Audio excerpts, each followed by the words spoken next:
করবা, আমার প্রশংসা যার মধ্যে না থাকবে সে কিন্তু আমার নিয়ামত থেকে বঞ্চিত হয়ে যাবে।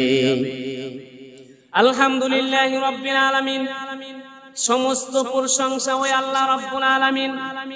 আর রহমানির রহিম, যিনি পরম করুণাময় দয়ালু। কথা বলেন ঠিক কিনা, জোরে বলেন। আর রহমানির রহিম, তিনি পরম করুণাময় দয়ালু, এইটা তার একটা গুণ। আলহামদু সূরার মধ্যে প্রথম 3টা আয়াত তার গুণের মধ্যে বলা হয়েছে, 4 নম্বর আয়াত তার একাত্মবাদের সাক্ষ্য দেওয়া হয়েছে, পরের 3টা আয়াত মুমিন বান্দার জন্য সব প্রয়োজনীয় দোয়া কালাম শিখতে দেওয়া হয়েছে। বলুন সুবহানাল্লাহ।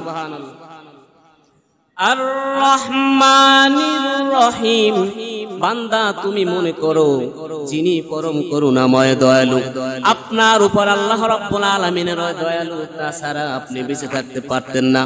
আপনি আজকের কথা বলতে পারতেছেন, ওই আল্লাহ রাব্বুল আলামিনের দয়া আছে বিদায় আজকের আপনি জিহ্বা লড়াইতেছেন, ওই আল্লাহ রাব্বুল আলামিনের করুণা আছে বিদায় আজকের আপনার ছেলে সন্তান হয়েছে, জীবিত আছেন বিদায় ওই আল্লাহ রাব্বুল আলামিনের দয়া আছে বিদায়, এই দয়া করুণা আছে বিদায় আজকের আর আপনি মসজিদের ভিতরে বসে থাকতে পারছি। কথা বলেন ঠিক কিনা।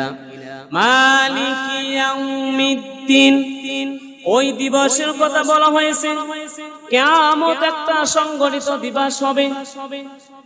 আল্লাহ রাব্বুল আলামিন বললেন, ওই দিবসে একমাত্র বিচারের মালিক হব আমি আল্লাহ, স্বয়ং আল্লাহ, আর কেউ বিচারে মালিক থাকবে না। এই এলাকার মধ্যে একটা মেল যদি বসানো হয়, ওই মেলের মধ্যে একজন প্রধান থাকে, তার উপর আর কোনো কথা চলে না। যতই কানা ফুসফুসি করো না কেন, বিচারপতি যা রায় দিবে ওই মেলের মধ্যে সবাই রায় মানতে বাধ্য থাকিবে। কথা বলেন ঠিক কিনা।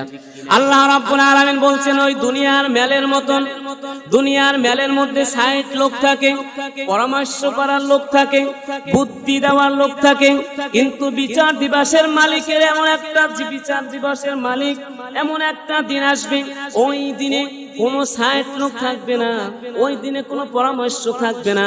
আমি আল্লাহ রাব্বুল আলামিন স্বয়ং বিচার দিনের মালিক হব।